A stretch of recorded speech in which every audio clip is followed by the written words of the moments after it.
ஒரு காடு. அங்கே புத்தர் அவர் பாட்டுக்கு நடந்து போய்கிட்டே இருக்கிறார். அவருக்கு பின்னாடி ஒரு குரங்கு, அதுவும் தொடர்ந்து வந்துக்கிட்டே இருக்குது. புத்தர் திரும்பி பார்த்தார். குரங்கு அப்படியே குதித்து உயர எழும்பி ஒரு கிளையில் போய் உக்காந்துது. ஏன் இப்படி பண்ணுறேன்னு கேட்டார் புத்தர். என்னை சாதாரணமாக நினைக்க வேணாம், நான் மகாமந்தி, என்னால் எல்லாம் முடியும், முடியாதுங்கிற வார்த்தையே என்னுடைய அகராதியில் கிடையாது, என்ன வேணும்னாலும் செய்வேன் அப்படின்னுது. அப்படின்னா ஒரு பந்தயம் வச்சுக்கலாமான்னார் இவர். ஓ வச்சுக்கலாமேன்னுது. வேற ஒன்றும் இல்லை, இப்போ நீ மேலே எழும்பி அந்த கிளையில் உட்காந்தது மாதிரி அங்கேருந்து தாவி என் உள்ளங்கையில் உட்காரணும், அவ்வளவுதான் அப்படின்னார். அப்படி உட்காந்துட்டா என்ன பரிசு அப்படின்னு கேட்டது அது. சொர்க்கத்தில் இருக்கிற மாமன்னன் மரகத சக்கரவர்த்தியை என்னோட இருக்கும்படியாக கூப்பிட்டுக்கிறேன். அந்த சமயத்தில் அவருடைய அரியணை அங்கே காலியாகிடும், நீ அதில் போய் உட்காந்துக்கலாம். பந்தயத்தில் தோத்துட்டா ஒரு கல்ப காலம் இந்த பூமியில் வாழ வேண்டியிருக்கும், அதுக்கு பிறகு தான் என்கிட்ட வர முடியும், என்ன சொல்கிற அப்படின்னார். குரங்குக்கு தாவறது ஒரு பெரிய காரியமா? இது எனக்கு ரொம்ப சாதாரண விஷயம், என்ன இப்போவே தாவட்டுமா அப்படின்னுது. சரின்னு சொல்லி உள்ளங்கையை நீட்டினார். அவருடைய கை தாமரை இலை அளவுக்கு அப்படியே விரிஞ்சுது. குரங்கு சௌகரியமாக உட்கார்றதுக்காக. குரங்கு தாவறதுக்கு தயாராச்சு. அதுக்கு முன்னாடி ஒரு சின்ன யோசனை. அதுக்கு இந்த கிளையிலேருந்து அந்த கைக்கு தாவறது எனக்கு ரொம்ப அற்பமான ஒரு வேலை, இது ரொம்ப சாதாரணம், என்னுடைய கௌரவத்துக்கு இது சரியாக இருக்காது. அதனால் நான் என்ன பண்ண போகிறேன்னா, இங்கேருந்து கிளையிலேருந்து அப்படியே உயர எழும்ப போகிறேன். எழும்பி மேல் உலகம் போய் அங்கே ஒரு சுற்றி விட்டு அதுக்கப்புறம் அங்கேருந்து நேராக இந்த கையில் உட்கார போகிறேன் அப்படின்னு நினச்சிது. என்ன யோசிக்கிற அப்படின்னார் புத்தர். ஒன்றும் இல்லை, இந்த பாயிரம் பார் அப்படின்னு சொல்லி தாவி உயர போயிட்டுது. கொஞ்ச நேரத்தில் வான உலகத்துக்கே போய் சேர்ந்துட்டுது. அங்கே போய் பார்த்தா அங்கே ஒரு 5 பளிங்கு தூண்கள் இளம் சிவப்பு நிறத்தில் நின்றுக்கிட்டு இருக்குது. குரங்கு நினச்சிக்கிட்டது, புத்தர்கிட்ட போய் இந்த பளிங்கு தூண்களை பார்த்தோம்னு சொன்னால் அப்படியே திகைச்சு போயிடுவார், இந்த தூணில் ஏதாவது அடையாளம் செஞ்சுட்டு போகணும் அப்படின்னு அந்த இடத்துல மிதந்துக்கிட்டே நினச்சிது. உடனே ஒரு தூணில் எழுதிச்சு. என்ன எழுதிச்சுன்னா, ஒரு மகா ஞானி இங்கே வந்துட்டு போகிறார் அப்படின்னு எழுதிச்சு. எழுதிவிட்டு அப்படியே கீழே தாவி புத்தரோட உள்ளங்கையில் உட்காந்துது. எப்படி பார்த்தீங்களா என்னுடைய வேலை? வான உலகத்துக்கே போய் அங்கே இருக்கிற 5 பளிங்கு தூண்களை பார்த்துட்டு அதில் நான் வந்த விவரத்தை எழுதி வச்சுட்டு அதுக்கப்புறம் இங்கே வந்திருக்கிறேன் அப்படின்னுது ரொம்ப பெருமையாக. அப்படியா அப்படின்னார் புத்தர். ஆமாம், சந்தேகமாக இருந்தால் வாங்க, அழைச்சிட்டு போய் காட்டுறேன் அப்படின்னுது அந்த குரங்கு. அதுக்கு தேவையில்லை, அப்படியே கொஞ்சம் கீழே குனிஞ்சு பார் தெரியும் அப்படின்னார் புத்தர். அங்கே பார்த்தா புத்தரோட உள்ளங்கை தெரிஞ்சுது. நல்லா உத்து பார்த்துது. அவரோட ஒரு விரலில் அது எழுதிய வாசகம் தெரிஞ்சுது. குரங்கு யோசனை பண்ணிச்சு, அப்படின்னா வானத்தில் நான் பார்த்தது புத்தரோட விரல்களா அப்படின்னு யோசிச்சுது. இதை புரிஞ்சுக்கிட்ட உடனே அந்த குரங்கோட கர்வம் அழிஞ்சு போச்சான். நம்ம மனசு தான் இந்த குரங்கு. மனம்ங்கிறதும் ஆணவங்கிறதும் ஒரு நாணயத்தின் 2 பக்கங்கள். மனம் உள்ளவரை ஆணவமும் இருக்கும். மனம் அழிஞ்சாதான் ஆணவம் அழியும். மனம் அழிய வேண்டும் அப்படின்னு பெரியவங்க சொல்கிறது இந்த அர்த்தத்தில் தான். நம்ம ஆளுங்க சவால் விடுறதெல்லாம் வேறு மாதிரி. ஒருத்தன் ஒரு வாய்க்காலை தாண்டுறேன்னு பந்தயம் கட்டி தாண்ட முடியாமல் வாய்க்காலில் விழுந்து காலை உடச்சிக்கிட்டு கட்டு போட்டுக்கிட்டு வந்தான். ஏன்டா அப்படின்னு கேட்டாங்க. நான் பந்தயம் கட்டின நேரம் சரியில்லை அப்படின்னா. எப்படிறான்னு கேட்டிருக்காங்க. வாய்க்காலில் தண்ணி இருக்கிற நேரமாக பார்த்து பந்தயம் கட்டியிருக்கணும் அப்படின்னா. ஒருத்தர் ரொம்ப கவலையோடு உட்காந்துருந்தார். எதை பற்றி சார் கவலைப்படுறீங்கன்னு கேட்டோம். எதிர்காலத்தை பற்றி கவலைப்படுறேன்னார். ஏன்னு கேட்டோம். என்ன பண்ணுறதுன்னே தெரியல சார், எதிர்காலம் ஒரே இருட்டாக இருக்குது, பாதையே புரியலன்னார். இன்றைக்கி நம்ம இளைஞர்கள் பல பேருக்கு எதிர்காலம் இருட்டாக தான் தெரியுது. அவங்கெல்லாம் இந்த கதையை கொஞ்சம் கேட்கணும். ஒரு மலை அடிவாரத்தில் ஒரு சின்ன கிராமம். அந்த மலை ரொம்ப உயரமானது. அடர்த்தியாக செடி கொடிகள் மரங்கள் அதில் மண்டி கிடக்குது. பகல் வேளையில் இருட்டாக தான் இருக்கும், அவ்வளோ அடர்த்தி. அந்த மலை உச்சியில் ஒரு கோவில். நாள் ராத்திரியே புறப்பட்டாதான் காலையில் அந்த கோயிலுக்கு போய் சேர முடியும். கிராமத்து இளைஞன் ஒருத்தன் அந்த மலை உச்சிக்கு போக வேண்டியிருந்தது. கையில் ஒரு விளக்கை எடுத்துக்கிட்டு நாள் ராத்திரியே புறப்பட்டான். புறப்பட்டு போனவன் கிராமத்து எல்லையிலேயே நின்றுட்டான். ஏன் தெரியுமா? அவன் கையில் இருந்த விளக்கோட வெளிச்சம் 10 அடி தூரத்துக்கு தான் தெரியுது. அது வரைக்கும் தான் பாதை தெளிவாக இருக்குது. அதுக்கு அப்பாலெல்லாம் ஒரே இருட்டாக இருக்குது, பாதை புரியல. இவன் யோசனை பண்ணி பார்த்தான். மனசுக்குள்ள ஒரு சந்தேகம்.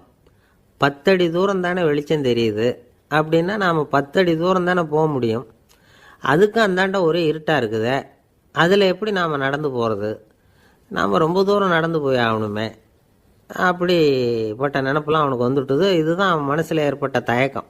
இப்படி யோசிச்சுக்கிட்டே அந்த இளம் ஆசாமி புறப்பட்ட இடத்துலையே நின்றுக்கிட்டு இருக்கிறான்.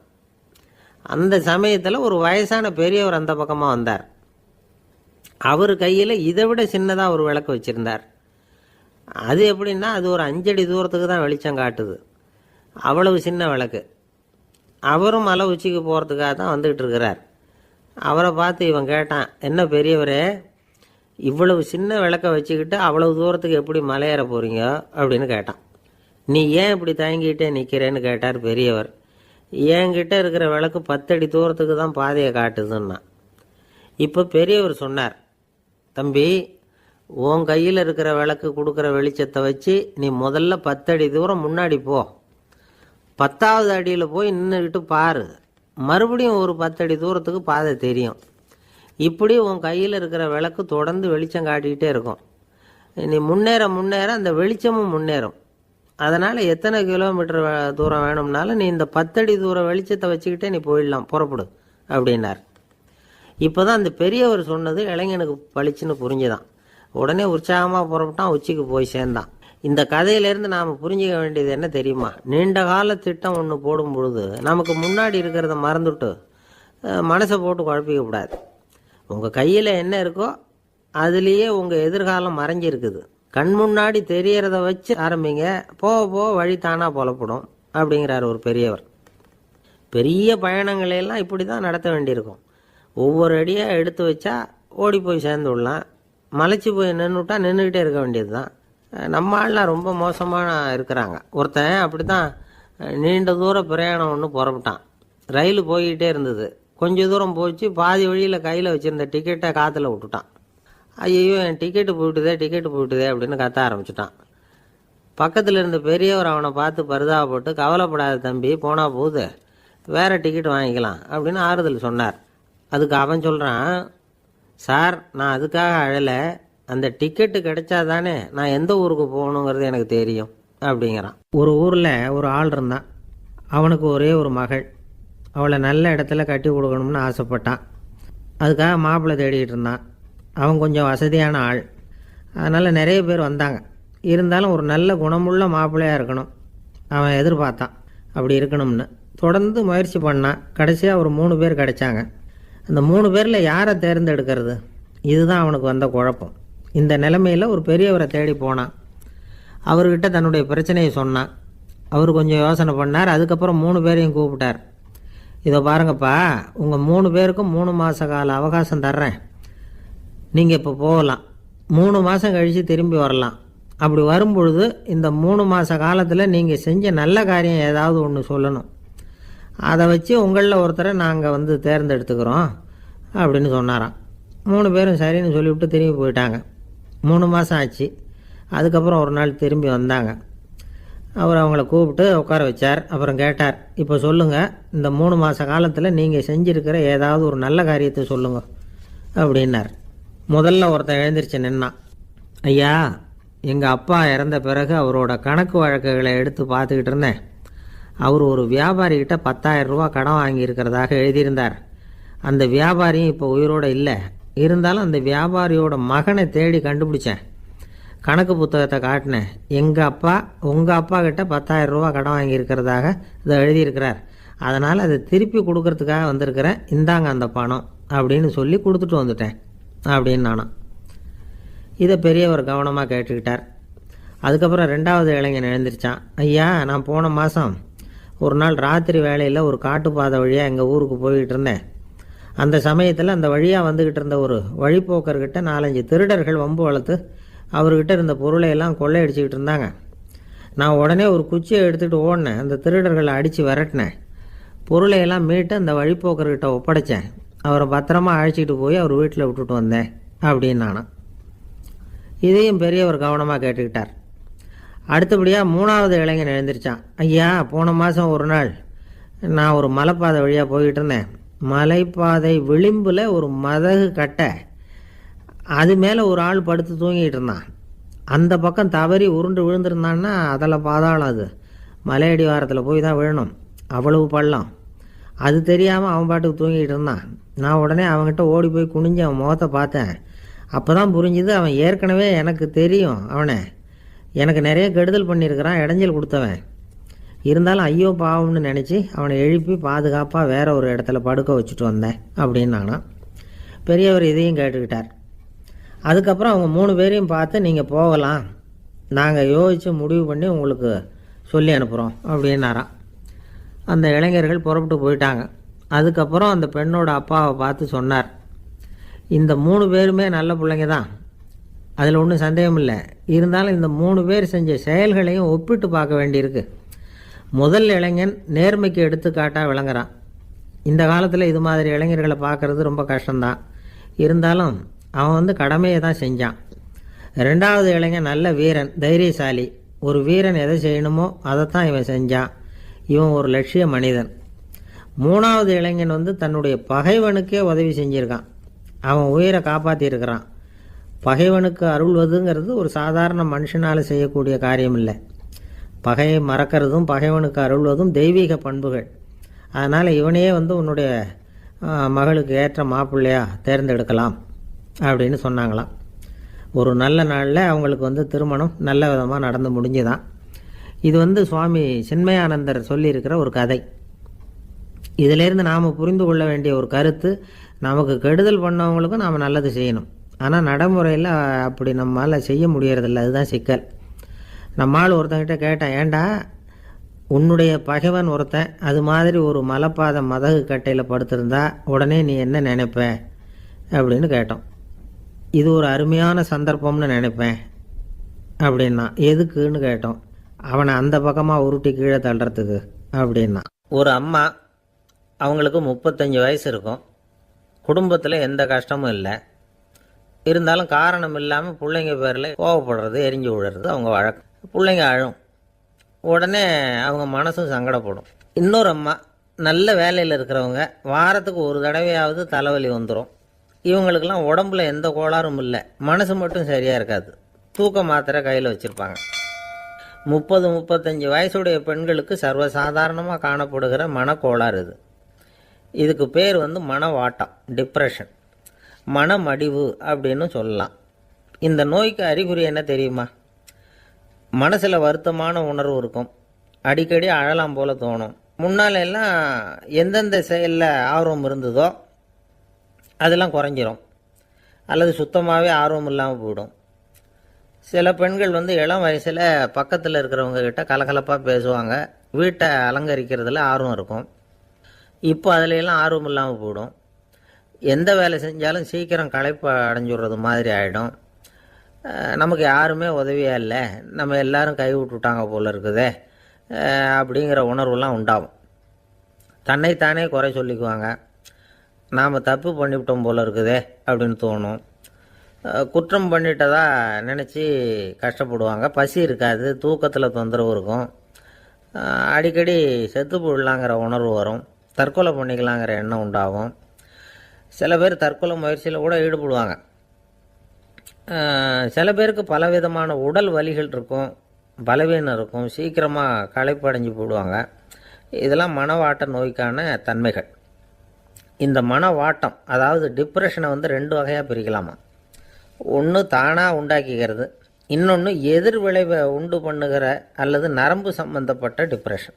தானாக உண்டாக்கிக்கிற மனவாட்ட நோய் இருக்குது பாருங்கள், அதுக்கு ஏதாவது சூழ்நிலை காரணமாக இருக்கலாம், அல்லது இல்லாமலும் போகலாம். மூளையில் டொப்பாமைன் அல்லது செரட்டோனின் இதோட அளவு குறையும் பொழுது இந்த டிப்ரெஷன் உண்டாகுது. இதுக்கு ஓரளவு பிறவி காரணங்கள் கூட இருக்கலாம். குடும்பத்தில் வேறு சிலருக்கும் வரலாம்.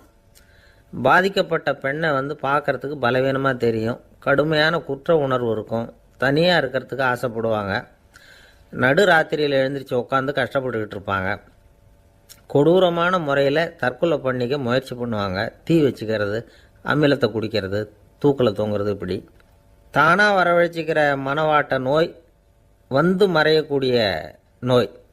ஒரு தடவை வந்தால் 3லேருந்து 6 மாதம் வரைக்கும் நீடிக்கும். இடைப்பட்ட காலங்களில் நோயாளி இயல்பாக இருப்பார். எதிர் விளைவை உண்டு பண்ணுகிற அல்லது நரம்பு சம்பந்தப்பட்ட மனவாட்ட நோய் எப்படின்னா, கணவன் மனைவி மாமியார் மருமகள் இப்படிப்பட்ட உறவு முறை பிரச்சனைகள், தோல்விகள், எரிச்சல்கள், ஆஃபீஸு பிரச்சனை, இப்படிப்பட்ட சூழ்நிலையால் உண்டாகிறது. எல்லாத்துக்கும் மருந்து இருக்குது, மார்க்கம் இருக்குது, கவலைப்பட வேண்டியதில்லை, தைரியமாக இருக்கணும். உளவியல் மருத்துவம் இதுக்கு ரொம்ப உபயோகமாக இருக்கும். சில பெண்களை பாருங்கள், அவங்க எதுக்கும் அலட்டிக்கிறது இல்லை. ஒரு அம்மா அப்படி தான் தன்னுடைய கணவனை அழைச்சிக்கிட்டு ஒரு மனநோய் மருத்துவர்கிட்ட வந்தாங்க. டாக்டர், எங்கள் வீட்டுக்காரர் திடீர்னு ஒரு மாதிரி ஆயிட்டார், வித்தியாசமாக நடந்துகிறார். எப்படின்னா, இவர் தன்னையே ஒரு ஒட்டடை பூச்சியாக நினச்சிக்கிட்டு இருக்கிறார். அப்படி நினச்சிக்கிட்டு தன்னுடைய தலையாலேயே வீட்டில் உள்ள ஒட்டடையெல்லாம் தொடச்சிக்கிட்டு இருக்கிறார் அப்படின்னாங்க. எவ்வளவு நாளாக அப்படி இருக்குதுன்னு கேட்டார் டாக்டர். ஒரு வாரமாக அப்படி இருக்குது அப்படின்னாங்க அந்த அம்மா. அப்படின்னா முன்னாடியே ஏன் அழைச்சிட்டு வரல அப்படின்னு கேட்டார் டாக்டர்.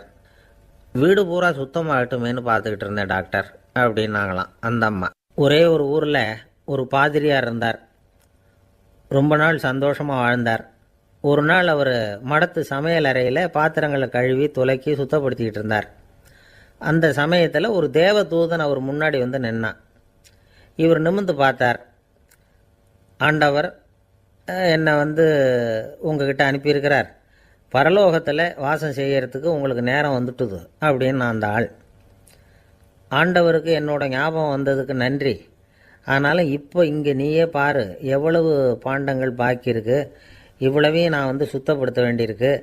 நான் நன்றி கெட்டவனாக இருக்க விரும்பலை. இந்த பணியை முடிக்கிற வரைக்கும் என்னுடைய பரலோக வாழ்வை தள்ளி வைக்க முடியுமா? நீ என்ன நினைக்கிற அப்படின்னு கேட்டார். தேவதூதன் தனக்கே உரிய விவேகத்தோட அன்போட பாதிரியாரை பார்த்தான்.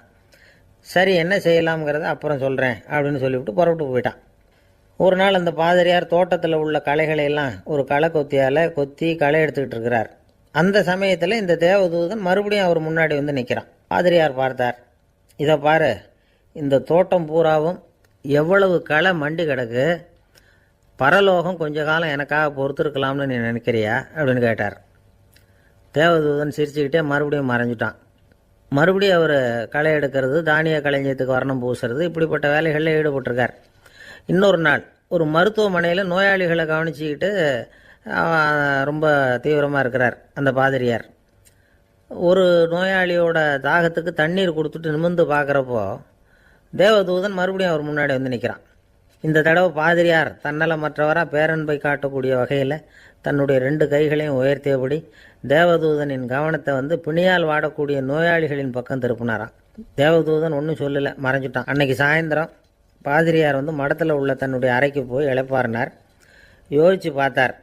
தேவதூதனையும் தேவதூதனின் விருப்பத்தையும் பல நாள் தள்ளி போட்டு வந்ததையும் அவர் ரொம்ப நினச்சி பார்த்தார். திடீர்னு தான் முதுமை அடைகிறதையும் சோர்வு அடைகிறதையும் உணர்ந்தார். ஆண்டவரை நினச்சார். ஆண்டவரே, உம்முடைய தூதனை மறுபடியும் என்கிட்ட அனுப்புனா நான் சந்திக்கிறதுக்கு ஆவலாக இருக்கேன் அப்படின்னு சொல்கிறப்பவே தேவதூதன் பக்கத்தில் நின்னான். பாதிரியார் நிமிர்ந்து பார்த்தார். நீ இப்போவே என்னை அழைச்சிக்கிட்டு போக விரும்பினா நான் பரலோகத்துக்கு வர்றதுக்கு தயாராக இருக்கேன்னார். தேவதூதன் அந்த பாதிரியாரை அன்போடவும் விவேகத்தோடவும் பார்த்து, நீங்கள் என் கூட பரலோகத்துக்கு வர்ற தயாராக இருக்கிறதா சொல்கிறீங்க, ஆனால் நீங்கள் இது வரைக்கும் வேறு எங்கே இருந்ததா நினைக்கிறீங்க அப்படின்னானா. அப்படின்னா இது வரைக்கும் இருந்த இடம்தான் பரலோகம் அப்படிங்கிறத உணர்த்தியிருக்கிறான். பரலோகம்னா என்னென்னு புரிஞ்சுக்கிறதுக்கு இந்த சம்பவம் நமக்கு உதவியாக இருக்குது. தொண்டு செய்கிறத விட பெரிய செயல் வேறு எதுவும் இருக்க முடியாது. அது நம்ம மனசுக்கு கொடுக்குற சுகத்தை வேறு எதுவும் கொடுக்க முடியாது. நாம் தொண்டு செய்கிற இடம் தான் அந்த புண்ணிய இடம். ஆனால் இந்த காலத்துல எல்லாம் நாம் தொண்டு செய்யணும்னு நினச்சி ஏதாவது ஆரம்பித்தா கூட அதை ஒரு மாதிரியாக சுற்றி நின்று வேடிக்கை பார்க்க ஆரம்பிச்சிடுறாங்க. ஒரு பெரியவர் அப்படி தான் ஒரு தொண்டு செஞ்சுக்கிட்டு இருந்தார். ஒரு கோவில் கட்டிக்கிட்டு இருந்தாங்க. அதில் ஒரு இடத்துல ஒரு பலகையை வச்சு ஆணி அடிக்கிற வேலையை செஞ்சுக்கிட்டு இருந்தார் அந்த பெரியவர். ஒரு சின்ன பையன் அதை ரொம்ப ஊக்கமாக அக்கறையாக கவனிச்சிக்கிட்டு இருந்தான். பெரியவர் இதை கவனித்தார். என்னப்பா பார்க்குற, உனக்கும் இது மாதிரி தொண்டு செய்யணும்னு ஆசையாக இருக்கா அப்படின்னு கேட்டார். அதுக்கு அந்த பையன் சொல்கிறான், அப்படி இல்லைங்க, நீங்கள் ஆணி அடிக்கிறப்போ கையில் சுத்தியால் அடிச்சுக்கிட்டா எப்படி துடிப்பீங்க, எப்படி கத்துவீங்கன்னு தெரிஞ்சுக்கிறதுக்காக அதை பார்க்கணும்னு ஆசை, அதுக்காக தான் காத்துக்கிட்டு இருக்கேன் அப்படின்னு நான். ஒரு ஊரில் ஒரு ஞானி இருக்கிறார். ரொம்ப பெரிய ஞானி, ரொம்ப வயசாகிட்டுது. கடைசி காலத்தில் அவர்கிட்ட சில பேர் வந்தாங்க. உங்கள் குரு யார் அப்படின்னு கேட்டாங்க. அவர் நிமிர்ந்து பார்த்தார். எனக்கு ஆயிரக்கணக்கான குருமார்கள் உண்டு, அவங்க பேரெல்லாம் சொல்லணும்னா இந்த காலம் பத்தாது. ஆனால் முக்கியமான ஒரு 3 பேரை பற்றி மட்டும் உங்களுக்கு சொல்கிறேன் அப்படின்னாராம். அப்புறம் சொன்னார், அந்த 3 பேரில் ஒருத்தன் ஒரு திருடன். ஒரு சமயம் ஒரு பாலைவனம் வழியாக நான் போய்கிட்டு இருந்தேன். அப்போது வழி தவறி போய் ஒரு கிராமத்துக்கு போயிட்டேன். அது இருட்டு நேரம், நடுராத்திரி, ஊரே உறங்கி போச்சு. அந்த நேரத்தில் ஒரு ஆள் மட்டும் ஒரு வீட்டு சுவத்தில் ஏதோ பண்ணி உள்ளே நுழையிறதுக்கு முயற்சி பண்ணிகிட்ருக்கிறான். அவங்கிட்ட போய் நான் இன்றைக்கி இங்கே எங்கே தங்க முடியும் அப்படின்னு கேட்டேன். அதுக்கு அவன், இந்த ராத்திரி வேளையில் அது ரொம்ப சிரமம், ஒரு திருடனோட உங்களால் தங்க முடியும்னா நீங்கள் என்னோட தங்கலாம் அப்படின்னா. நான் அவங்க கூட 1 மாதம் தங்கியிருந்தேன். ஒவ்வொரு நாள் ராத்திரியும் இப்போ நான் என்னுடைய வேலைக்கு போகிறேன், நீங்கள் ஓய்வு எடுத்துக்கோங்க அப்படின்னு சொல்லிவிட்டு போவான். அவன் திரும்பி வந்த உடனே உனக்கு ஏதாவது கிடச்சிதான்னு நான் கேட்பேன். அதுக்கு அவன், இன்றைக்கி ராத்திரி ஒன்றும் இல்லை, நாளைக்கு மறுபடியும் முயற்சி பண்ணுவேன் அப்படின்பா. எப்பவும் அவன் நம்பிக்கை இழந்ததே கிடையாது, எப்பவும் சந்தோஷமாகவே இருப்பான். நானும் ரொம்ப காலமாக தியானம் பண்ணிக்கிட்டே இருந்தேன், ஒன்றுமே நடக்கலை. ஆனால் நான் என்ன பண்ணேன் தெரியுமா, மனசு வருத்தப்படும், நம்பிக்கை இழந்துருவேன். அப்போல்லாம் அந்த திருடனுடைய விடாமுயற்சி தான் ஞாபகத்துக்கு வரும். அதனால் அந்த திருடன் எனக்கு ஒரு குரு. என்னுடைய 2வது குரு யாருன்னா அது ஒரு நாய். இது எப்படின்னா, ஒரு சமயம் எனக்கு ரொம்ப தாகமாக இருந்தது. ஒரு நதியை நோக்கி போய்கிட்டு இருந்தேன். அப்போ ஒரு நாயும் வந்தது. அதுக்கும் தாகம். ஓடி வந்து ஆற்றை பார்த்தது. அதோட நிழல் வந்து ஆற்றுல தெரிஞ்சுது. அதை பார்த்ததும் பயந்துட்டுது. அதாவது அது தன்னுடைய சொந்த உருவத்தையே கண்டு பயந்தது. அதை பார்த்து குறைக்குது, திரும்பி ஓடிச்சு. ஆனால் அதுக்கு தாகம் அதிகமாக இருந்ததுனால அது மறுபடியும் திரும்பி வந்தது. பார்த்தா மறுபடியும் தண்ணியில் நாயோட உருவம் தெரியுது. இப்படி சில தடவை பண்ணிச்சு. இருந்தாலும் கடைசியில் தண்ணியில் குதிச்சுட்டுது துணிஞ்சி. இப்படி குதித்த உடனே அதோட உருவமும் மறைஞ்சுட்டுது. இதை பார்த்தேன். நான் என்ன புரிஞ்சுக்கிட்டேன்னா, எவ்வளவு தான் பயம் இருந்தால் கூட ஒருத்தன் தைரியமாக காரியத்தில் இறங்கணும் அப்படிங்கிறத புரிஞ்சுக்கிட்டேன். இந்த போதனை அந்த நாய்கிட்ட இருந்து எனக்கு கிடைச்சிது. இது ஒன்று. அடுத்தது என்னுடைய 3வது குரு யாருன்னா அது ஒரு சின்ன குழந்தை. நான் ஒரு சமயம் ஒரு நகரத்துக்கு போனேன். அங்கே ஒரு குழந்தை எரிகிற மெழுகுவத்தி ஒன்று எடுத்துக்கிட்டு வந்தது. நான் அந்த குழந்தைய பார்த்து வேடிக்கையாக கேட்டேன், ஏன் பாப்பா, இந்த மெழுகுவத்தியை நீயாவே கொளுத்துனியா அப்படின்னு கேட்டேன். ஆமான்னுது அந்த குழந்தை. சரி, இந்த மெழுகுவத்தி முன்னாடி எரியாமல் இருந்தது, இப்போ எரியுது. இந்த மெழுகுவத்திக்கு வெளிச்சம் எங்கேருந்து வந்தது, அதை எனக்கு காட்ட முடியுமா அப்படின்னு கேட்டேன் அந்த குழந்தைகிட்ட. இதுக்கு அந்த குழந்தை சிரிச்சுக்கிட்டு அந்த மெழுகுவத்தியை ஊதி அணைச்சுட்டுது.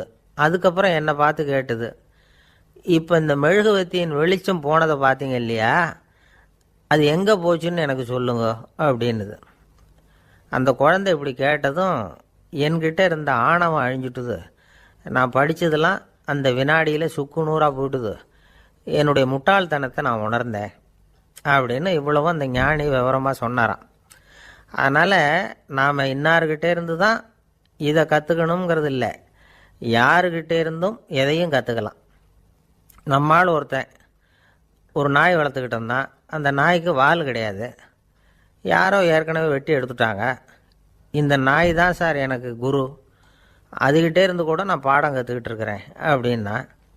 அப்படி என்ன கற்றுக்கிட்டேன் இந்த வால் இல்லாத நாய்கிட்டே இருந்து அப்படின்னு கேட்டோம். நாம் யாருக்கிட்டையும் வாலாட்டக்கூடாது அப்படிங்கிற பாடத்தை அதுக்கிட்டே இருந்து தான் நான் கற்றுக்கிட்டேன் அப்படின்னா. ஒருத்தர் சிகரெட்டும் கையுமா வந்தார். சார், இந்த புகைப்பிடிக்கிற பழக்கத்தை நிறுத்தி போடணும்னு தான் பார்க்குறேன், முடியலன்னார். புகைப்பிடிக்கிறத நிறுத்துறது ரொம்ப சுலபம் சார் அப்படின்னார் இன்னொருத்தர். எப்படி சொல்கிறீங்கன்னு கேட்டார் அவர். நான் கூட ஏற்கனவே 10 தடவை அந்த பழக்கத்தை நிறுத்தி இருக்கிறேன் சார் அப்படின்னார் இவர். இதிலேருந்து என்ன தெரியுது, புகைப்பழக்கத்தை திடீர்னு விட்டு விடுறதுங்கிறது ரொம்ப கஷ்டம்னு தெரியுது. இருந்தாலும் இது சம்பந்தமான ஆராய்ச்சி, அனுபவம், இது ரெண்டையும் அடிப்படையாக வச்சு சில வழிமுறைகளை சொல்கிறாங்க. அதாவது புகைப்பிடிக்கிறத நிறுத்துறதுக்கு 10 வழிகள் உண்டு அப்படின்னு சொல்கிறாங்க. அது என்னங்கிறது தெரிஞ்சுக்கிட்டா உபயோகப்படுதான்னு பார்க்கலாமே. முதல் கருத்து என்னன்னா, கொஞ்ச நாளைக்கு புகைப்பிடிக்கிற நண்பர்களை விட்டு விலகி இருக்கணும். இதனால் புகைப்பிடிக்கிற ஆசை குறையும்.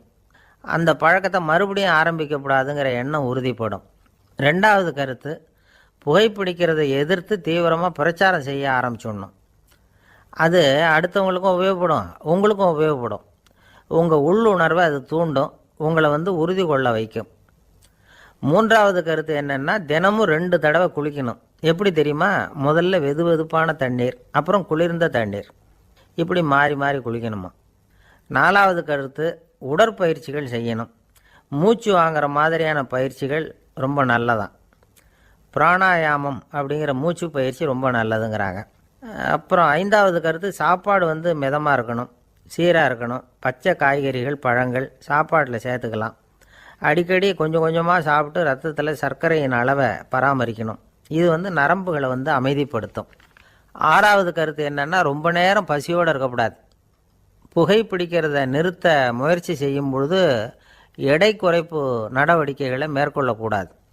7வது கருத்து, காப்பி, தேநீர், மதுபானம், அப்புறம் போதைப் பொருள்கள் கலந்த உணவுகள் இதெல்லாம் வேணாம். புகைப்பிடிக்கிறத அதெல்லாம் ஊக்கப்படுத்தும். கடுகு, மிளகு, அப்புறம் காரமான பொருள்களை தவிர்க்கணும். உப்பு அளவை குறைக்கணும். தினமும் 10 குவளை தண்ணீராவது குடிக்கணும். வெறும் தண்ணி புகைப்பிடிக்கிற ஆவலை தணிக்குதான். 8வது கருத்து, கையில் சிகரெட்டு, புகையில ஏதாவது இருந்தால் உடனே தூக்கி எறிஞ்சிருங்க. அது கையில் இருக்கிற வரைக்கும் புகைப்பிடிக்கிற ஆசை வந்துக்கிட்டே இருக்கும். 9வது கருத்து என்னென்னா, இறை நம்பிக்கை உள்ளவங்க புகைப்பிடிக்கிற எண்ணம் வர்றப்போவெல்லாம் பிரார்த்தனை செய்ய ஆரம்பிச்சுடலாம். 10வது கருத்து, உங்களுக்கு ரொம்பவும் வேண்டியவங்க யாரோ அவங்கக்கிட்ட எல்லாம் நீங்கள் புகைப்பிடிக்கிறத நிறுத்தி விட்டதாக சொல்லிவிடுங்க. இந்த 10 வழிகளையும் கடைபிடிக்க ஆரம்பிச்சுட்டா புகைப்பிடிக்கும் பழக்கத்தை நிறுத்தி விடலாம் அப்படின்னு சொல்கிறாங்க அனுபவப்பட்டவங்க. முயற்சி பண்ணி பார்க்கலாம். ஒரு முக்கியமான இடத்துல நின்றுக்கிட்டு இருந்தார் ஒருத்தர். அங்கே இன்னொருத்தர், ஏன் சார் இந்த இடத்துல சிகரெட் பிடிக்கலாமா அப்படின்னு அனுமதி கேட்டார். இந்த இடத்துல சிகரெட் பிடிக்கக்கூடாதுங்க அப்படின்னாரு இவர்.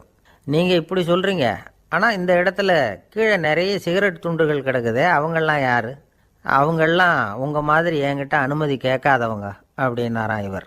இந்த உலகத்தில் எவ்வளவோ உயிரினங்கள் இருக்குது. ஒவ்வொன்றும் ஒவ்வொரு விதமாக சண்டை போடுது. இப்போ 2 மாடு சண்டை போட்டுக்குதுன்னு வச்சுங்க, என்ன பண்ணும்? 2 முட்டிக்கும். அதுக்கு சண்டை போடுறதுக்கு ஆயுதமாக உபயோகப்படுறது அதோட கொம்பு. 2 சேவல் சண்டை போட்டுக்குதுன்னு வச்சுங்க, அதுக்கு ஆயுதமாக உபயோகப்படுறது அதோட கால் நகம். காலால் தான் அது ஒன்றோட ஒன்று சண்டை போட்டுக்கும்.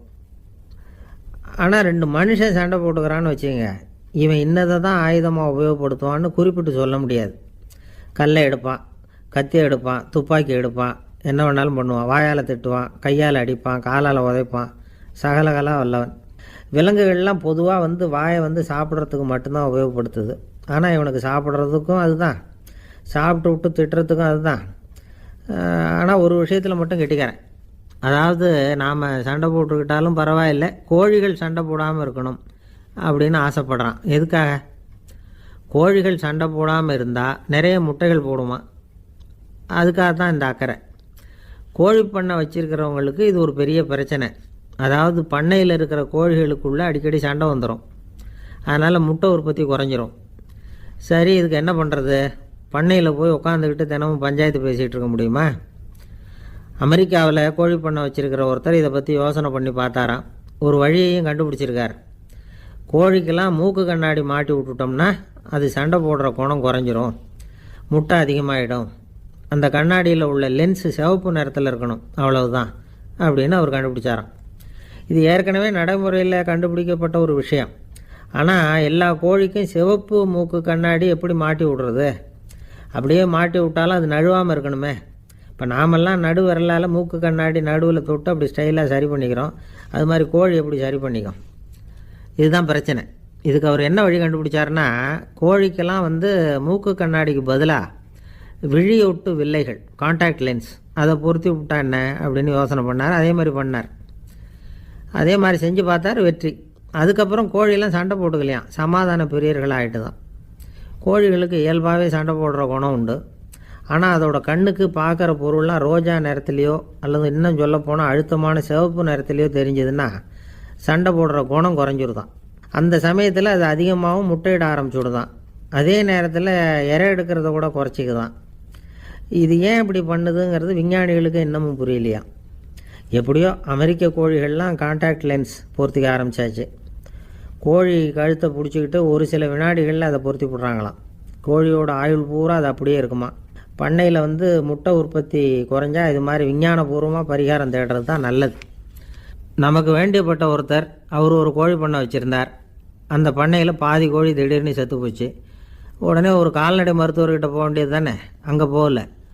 உள்ளூரில் மந்திரம் பண்ணிகிட்டு இருந்த ஒரு சாமியார்கிட்ட போனார். அவர் காலில் விழுந்தார்.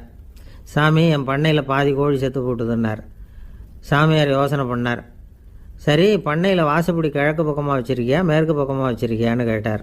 கிழக்கு பக்கமாக இருக்குன்னார் அவர். அதுதான் தப்பு, மேற்கு பக்கமாக அதை மாற்று சரியாக போடும்னாராம். அதே போல் இவர் போய் மாற்றிவிட்டார். அப்பவும் பாதி செத்து போச்சு. மறுபடியும் வந்து சொன்னார், சாமி மறுபடியும் பாதி கோழி செத்து போட்டுதேன்னார். சரி, கூரை எப்படி போட்டிருக்க, ஓடு போட்டிருக்கியா இல்லை கீத்து போட்டிருக்கியான்னார். ஓடு போட்டிருக்கேன்னாராம் அவர். அதுதான் தப்பு, அதை கீத்து போட்டுரும் சரியாக போடும்னாராம்.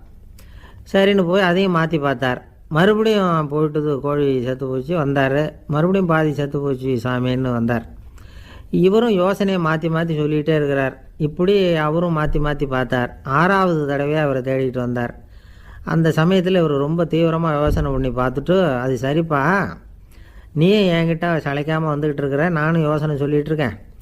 இப்போவும் வந்து உங்ககிட்ட சொல்கிறதுக்கு என்கிட்ட யோசனை நிறையா இருக்குது, ஆனால் சோதிக்கிறதுக்கு உங்ககிட்ட கோழி இல்லையே, என்ன பண்ணுறது அப்படின்னாராம் இவர். ஏதாவது ஒன்றை தேடி அடைஞ்சிடுறோம்னு வச்சுக்கோங்க, உடனே ஒரு அதிருப்தி வந்துடும். அதனால் வாழ்க்கைங்கிறது சலிப்பு நிறைந்தது அப்படிங்கிற எண்ணத்தை உண்டாக்கிக்கிறோம். ஒன்று அடைஞ்சதுக்கு அப்புறம் இன்னொன்று தேட ஆரம்பிச்சிருவோம். ஆக இந்த தேடல்ங்கிறது நாம் ஒன்று அடைஞ்சாலும் அடையாவிட்டாலும் தொடர்ந்து நடந்துக்கிட்டு தான் இருக்கும். இதுக்கு முடிவே கிடையாது. இந்த உண்மையை நாம் நல்லா புரிஞ்சுக்கணும் அப்படிங்கிறது பெரியவங்களுடைய கருத்து. ஏழையும் தேடுறான், பணக்காரனும் தேடுறான், நோயாளியும் தேடுறான், நோய் இல்லாதவனும் தேடுறான், அதிகாரம் உள்ளவனும் தேடுறான், அதிகாரம் இல்லாதவனும் தேடுறான், முட்டாளும் தேடுறான், அறிவாளியும் தேடுறான். ஆனால் யாரும் இதை தான் தேடி சாதிக்க போகிறோம், இதுதான் முடிவு அப்படின்னு திட்டவட்டமாக சொன்னதில்லை. ஒன்று அடைஞ்சதும் இன்னொன்று தேட ஆரம்பிச்சிடுறாங்க, அவ்வளோதான். அதாவது உங்களின் தேடுபவர் உங்கள் உள்ளே தான் இருக்கிறார், அவரை தேடி கண்டுபிடியுங்கள். இதுதான் ஞானிகள் நமக்கு சொல்லுகிற ஒரு ஆலோசனை.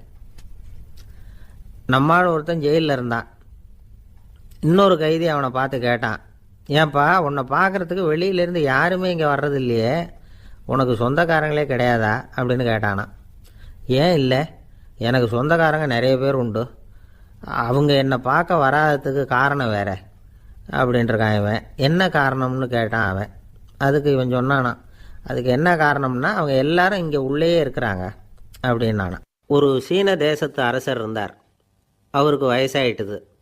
அவருக்கு அடுத்தபடியாக அவருடைய புள்ள பட்டத்துக்கு வரணும், ஆட்சி பொறுப்பை ஏற்றுக்கணும். ஒரு நல்ல தலைவனுக்கு இருக்க வேண்டிய பண்புகள்லாம் தன்னுடைய மகனுக்கு இருக்கணும்னு விரும்பினார் அந்த அரசர். அதனால் இளவரசனை பக்கத்தில் இருந்த ஒரு குரு கிட்ட அனுப்புனார். இளவரசன் அவர்கிட்ட போய் சேர்ந்தான். அந்த குரு என்ன பண்ணார் தெரியுமா, இவனை பார்த்து சொன்னார், இதை பாருப்பா, நீ என்ன பண்ணுற, இப்போவே பக்கத்தில் இருக்கிற காட்டுக்கு போ, நடுக்காட்டில் போய் ஒரு இடத்துல உட்காந்துக்கோ, அங்கே என்னென்ன சத்தம்லாம் உன் காதில் விழுதுன்னு கவனித்து கேளு, உன் காதில் விழுந்த ஓசைகள் என்னென்னங்கிறத என்கிட்ட வந்து சொல்லு, அதுதான் எனக்கு தெரியணும், உனக்கு வேலையும் அதுதான் அப்படின்னு சொல்லி அனுப்பி வச்சுட்டார். இளவரசன் காட்டுக்கு போனான். குரு சொன்னபடியே ஒரு இடத்துல உட்காந்து கவனித்து கேட்டான். அதுக்கப்புறம் குருக்கிட்ட திரும்பி வந்தான். என்னென்ன சத்தம்லாம் கேட்ட அப்படின்னு கேட்டார் குரு. குருவே, காட்டில் நான் பறவைகள் சத்தம்லாம் கேட்டேன், மிருகங்களின் ஓசையையும் கேட்டேன், இதை தவிர இடி மின்னல் மழை இதுகளோட சத்தத்தையும் கேட்டேன் அப்படின்னா. குரு யோசனை பண்ணார், நீ இன்னமும் சரியாக கேட்கல, அதனால் மறுபடியும் காட்டுக்கு போ, கொஞ்ச நாள் தங்கியிருந்து கேட்டுட்டு வா அப்படின்னார். இளவரசனுக்கு ஒன்றும் புரியல. இருந்தாலும் குருவின் கட்டளையாச்சே, மறுக்க முடியுமா? உடனே அவன் மறுபடியும் காட்டுக்கு போனான். ஒரு இடத்துல உட்காந்தான். கொஞ்ச நேரம் உன்னிப்பாக கவனித்து கேட்டான். சில நாள் கழித்து குருக்கிட்ட திரும்பி வந்தான். குருவே, இந்த தடவை சில துல்லியமான சத்தங்களை எல்லாம் கேட்டான். தேனி பறக்கிற சத்தம், நீரோடையின் மெல்லிய ஓசை, இதெல்லாம் கேட்டேன்னா. குரு சிரித்தார். நீ மறுபடியும் காட்டுக்கு போ, இன்னும் சில நாள் அங்கே இரு, முழுமையாக கவனமாக கேட்டுக்கிட்டு வா அப்படின்னு சொல்லி அனுப்பி வச்சுட்டார். இளவரசனுக்கு குழப்பம் அதிகமாயிட்டுது. ஒன்றுமே புரியல. மறுபடியும் காட்டுக்கு போனான். மௌனமாக ஒரு இடத்துல உட்காந்துட்டான். அப்படியே தியானத்தில் ஆழ்ந்துட்டான். சில நாளில் அவனுக்கு இதுவரை கேட்காத ஓசைகள்லாம் கேட்க ஆரம்பிச்சிட்டுது. இதைத்தான் நான் கேட்கணும்னு என்னுடைய குரு எதிர்பார்த்துருக்கிறாருங்கிறத புரிஞ்சுக்கிட்டான். உடனே குரு கிட்ட ஓடனான். குருவே, இந்த தடவை காதுகளுக்கு கேட்க முடியாத சில ஓசைகளை கூட என்னால் உணர முடிஞ்சுது. பூ மலருகிற ஓசை, சூரியனால் பூமி சூடாகிறப்போ எழுகிற ஓசை, காலை பனித்துளி இந்த புல்லுலாம் குடிக்கிற ஓசை, இது எல்லாம் என்னால் நல்லா கேட்க முடிஞ்சுது அப்படின்னா. குருவுக்கு இப்போ தான் திருப்தி ஏற்பட்டு தான். இளவரசனை பார்த்து சொன்னார், இதை பாருப்பா, இப்போ தான் நாட்டை ஆளுகிற தகுதி உனக்கு வந்திருக்குது அப்படின்னு சொல்லி அதுக்கு விளக்கமும் கொடுத்தாராம். எந்த அரசன் தன்னுடைய மக்களின் இதயம் பேசுகிற மௌன மொழியை, மௌன வார்த்தைகளை கேட்குறானோ அவன்தான் ஆள தகுதி உள்ளவன். எந்த அரசன் தன்னுடைய மக்களின் உணர்ச்சிகளை உண்மையாக உணர்றானோ அவன்தான் முதன்மையான அரசன். போலி வார்த்தைகளை மட்டும் கேட்டுட்டு பல மௌன ராகங்களை காதில் வாங்கிக்காதவன் அரசனே இல்லை.